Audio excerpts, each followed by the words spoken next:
বেড়েছে পেঁয়াজের দাম।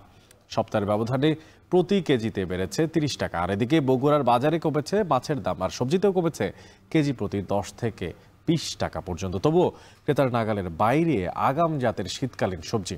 পেঁয়াজের বাজার নিয়ে বিস্তারিত জানাতে যশোর শহরের বড় বাজার থেকে যুক্ত হচ্ছেন রিপন হোসেন, এবং মাছ আর সবজির বাজারের দর জানাতে বগুড়া শহরের কলোনি বাজার থেকে যুক্ত আছেন সহকর্মী রাজীব সেলিম। আর শুরুতেই চলে যেতে চাইব রিপনের কাছে। রিপন, প্রথমে জানতে চাই যে সরবরাহ কম থাকার অজুহাতে পেঁয়াজের দাম বাড়ায় ক্রেতারা আসলে কি বলছেন, তাদের মতামত কি জানতে পেরেছেন?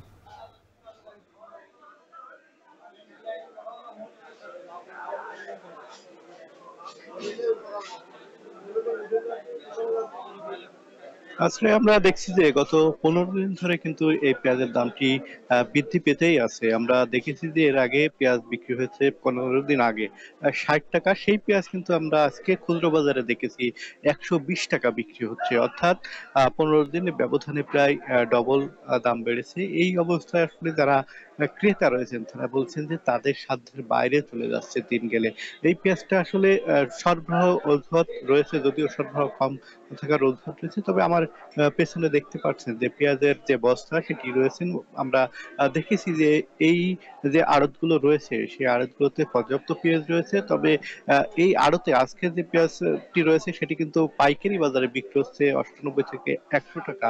এই পেঁয়াজটি আবার খুচরা বাজারে বিক্রি হচ্ছে 110 টাকা থেকে 120 টাকা পর্যন্ত প্রকারভেদে। এই অবস্থায় আসলে ক্রেতারা বলছেন যে যদি বাজার নিয়মিত মনিটরিং ব্যবস্থা জোরদার করা যেত তাহলে হয়তো পেঁয়াজের দামটা কমতে পারতো। তবে যারা ব্যবসায়ী রয়েছেন তারা কয়েকটি কারণ বলছেন যে পেঁয়াজের দাম বৃদ্ধি।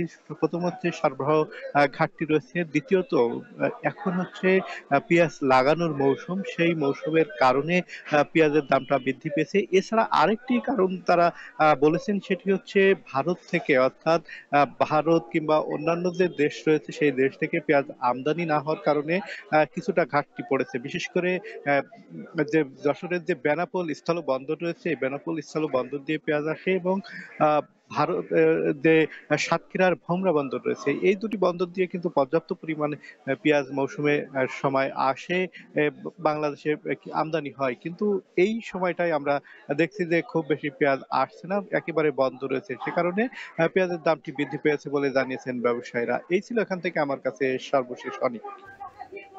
এবার চলে যেতে চাই বগুড়াতে, সেখানে আছেন আমাদের সঙ্গে রাজীব সেলিম। সেলিম, একটু জানতে চাই যে আসলে এই যে মাছ আর সবজির দাম কমার খবর দিচ্ছিলাম বেশ কিছুক্ষণ আগে, তবুও জানছিলাম যে আসলে শীতকালীন সবজির দাম এখনো ক্রেতাদের হাতের নাগালের বাইরে। এর পেছনে আসলে কারণটা কি, কত টাকায় বিক্রি হচ্ছে শীতকালীন শাকসবজি, জানতে চাই আপনার মাধ্যমে। অনেক বাজারে সবজি এবং মাছের যে বাজার, এই বাজারে আসলে জলবায়ু পরিবর্তনের যে প্রভাব, সেই প্রভাব ভয়াবহভাবে পড়েছে। এই সময়ে সবজি বাজারে যে পরিমাণ শীতকালীন সবজি থাকার কথা, সেই পরিমাণ শীতকালীন সবজি কিন্তু নেই। এর কারণ হচ্ছে এবছর ভারী বৃষ্টিপাত হয়েছে। অন্যান্য বছরে ঠিক এই সময়ে যে পরিমাণ সবজি বাজারে থাকে, এবছর কিন্তু সেই পরিমাণ সবজি নেই।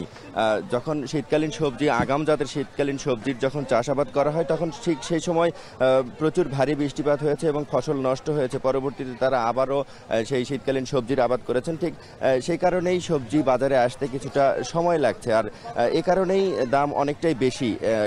গেল সপ্তাহের চেয়ে কিছুটা কমেছে, কেজি প্রতি 10 থেকে 20 টাকা কমেছে, কিন্তু এখন পর্যন্ত ফুলকপি বিক্রি হচ্ছে 60 টাকা প্রতি কেজি, এবং বাঁধাকপি বিক্রি হচ্ছে 80 টাকা, মূলা 40 টাকা, এবং বেগুন বিক্রি হচ্ছে 100 টাকা। সেই সাথে শীতকালীন সবজি আরেকটি শিম, সেটিও বিক্রি হচ্ছে 100 টাকা।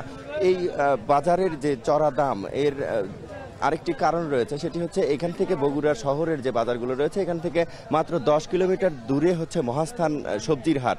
বগুড়া সবজি ভাণ্ডারের খ্যাতি রয়েছে, প্রচুর সবজির আবাদ করা হয় এবং সেগুলো মহাস্থান বাজারে বিক্রি হয়। মহাস্থান হাটে যে দামে বিক্রি হয় তার চেয়ে 2 গুণ 3 গুণ দামেও বিক্রি হয় খুচরা বাজারগুলোতে। এর কারণ তারা পরিবহন এবং হাটে যে ইজারার দিতে হয় সেই ইজারার মূল্যকেই দায়ী করছেন তারা। এছাড়া মাছের কথা যদি বলি, মাছ আসলে সরবরাহ অনেকটাই বেড়েছে, সে কারণে পুকুরে যে চাষের মাছ সেই মাছের সরবরাহ বাড়ার কারণে দাম কিছুটা কমেছে এবং দেশীয় যে মাছ নদী নালা খালবিল থেকে যে মাছগুলো এই সময় ধরা পড়ছে সেই মাছগুলোও কিন্তু সরবরাহ বাড়লেও তার একটি বাড়তি চাহিদা রয়েছে, সে কারণে তার দামও কিন্তু অনেকটাই বেশি। এর কারণ হচ্ছে এই মৌসুম শুটকির যে চাহিদা সেই চাহিদা পূরণের মৌসুম। এই সময়ে শুটকি মাছের জন্য এই মাছগুলো পুঁটি মাছ এবং টাকি মাছগুলো কিনে থাকেন। এই কারণে আসলে মাছের বাজারেও অনেকটাই চড়া, সরবরাহ বেশি থাকলেও মাছের বাজার চড়া।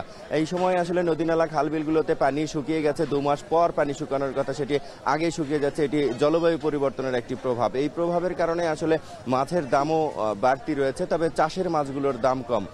সব মিলিয়ে বাজার তদারকির কথা বলছেন ক্রেতারা, যে মহাস্থানে যে দামে বিক্রি হয় এখানে তার চেয়ে 2-3 গুণ বেশি দামে বিক্রি হয়। এটি বাজার তদারকির মাধ্যমে দাম কমানোর দাবি জানাচ্ছেন ক্রেতারা। এই ছিল আমার কাছে বগুড়া থেকে সবজি এবং মাছের বাজারের সব শেষ খবর। অনেক যশোর এবং বগুড়া থেকে যুক্ত ছিলেন সহকর্মীরা, জানাচ্ছিলেন সেখানকার বাজারের সবশেষ দরদামের খবরাখবর। বিশ্বের সবচেয়ে